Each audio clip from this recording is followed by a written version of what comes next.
Hello everyone, welcome back to the channel. Hope you're well, thank you for joining me again.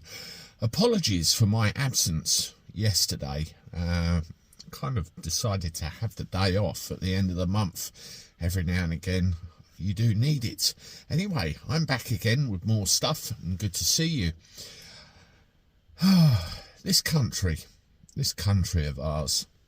And by the way, this could be a little bit of a waffly one because there's a few things I want to talk about. We're in a spot of bother, aren't we? I've seen a few videos out today, and as I always do, I have a look at the WhatsApp messages from a group I belong to, and it's all the similar rhetoric.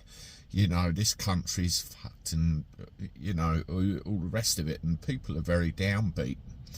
Well, I suppose we have a right to be, because you look at the TV, you look at the newspapers and get a handle of what's going on in the media, and there's nothing really to be happy about, is there? It's a bit of a bind.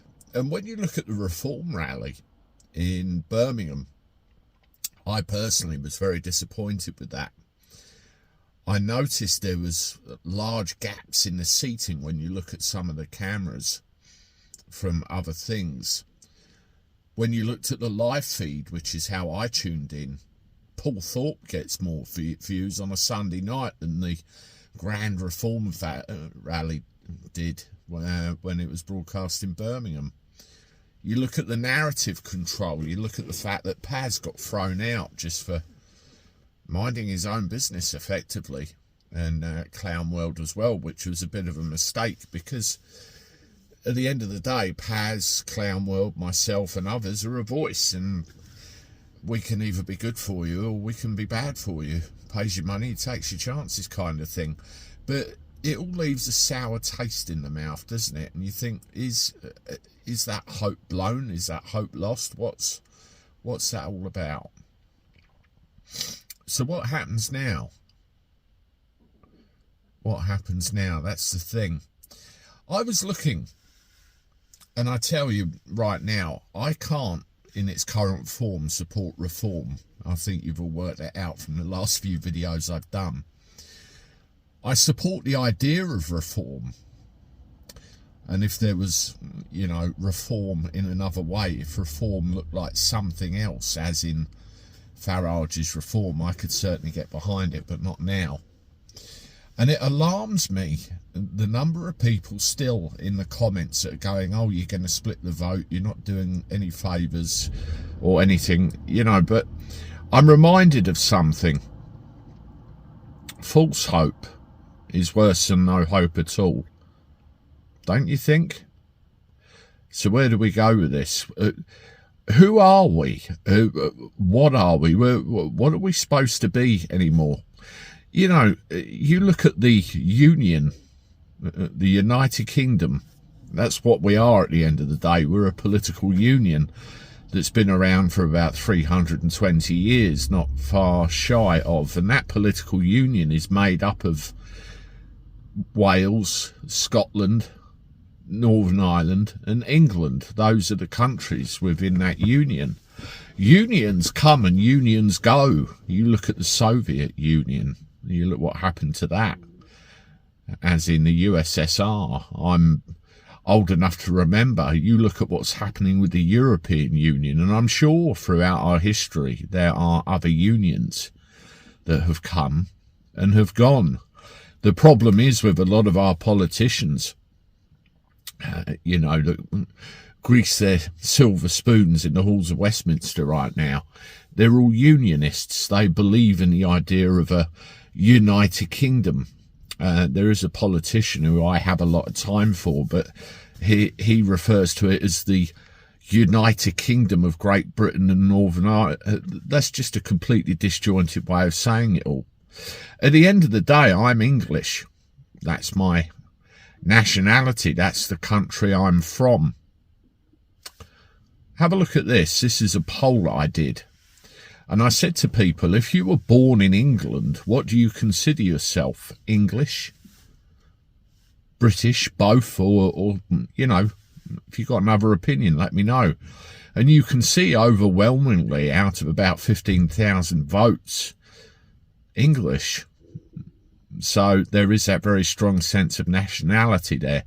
Do you know that in the by-election coming up, where you've got this Sarah Pochin, or Pochin, however you pronounce her name, standing for reform, there's actually someone called Graham Moore, who is a member of the English Constitution Party, who is actually standing in that seat as well. And whenever he's tried to get into Parliament, he's done reasonably well, but nobody ever knows of him because it's a party that the mainstream don't want you to know about, because it goes against that unionist kind of thing.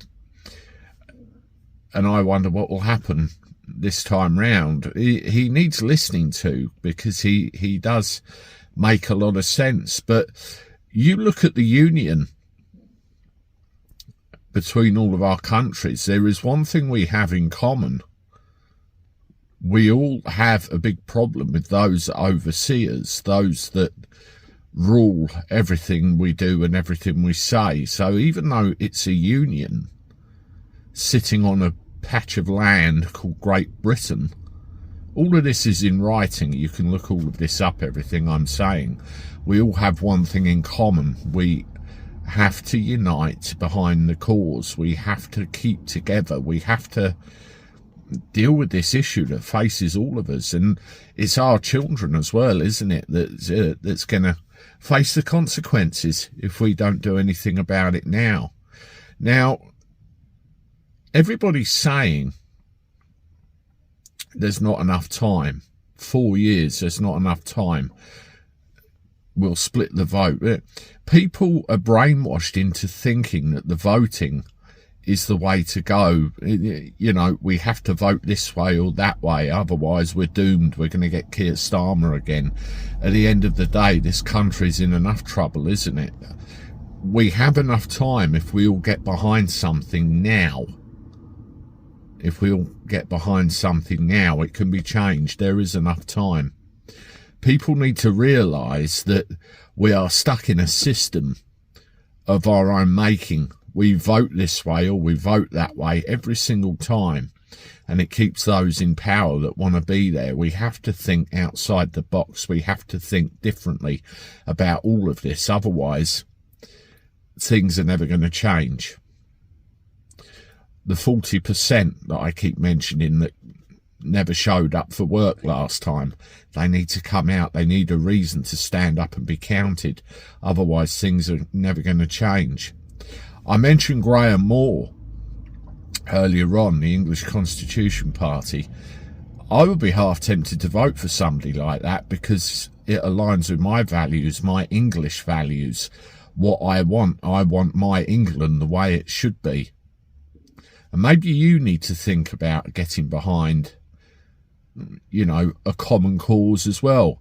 Should it be UKIP? Should it be something else? You know, we've got to get away from this whole desperation, this whole, oh God, Nigel Farage is the only answer. There is another answer. In here, we have to think about it and we have to go with it before it's too late, because we are literally running out of time. Let me know what you think in the comments. Have a look at these videos. As always, hit the like button, subscribe to the channel, and I hope that provoked your thoughts a little bit, and I look forward to talking to you soon. Toodaloo.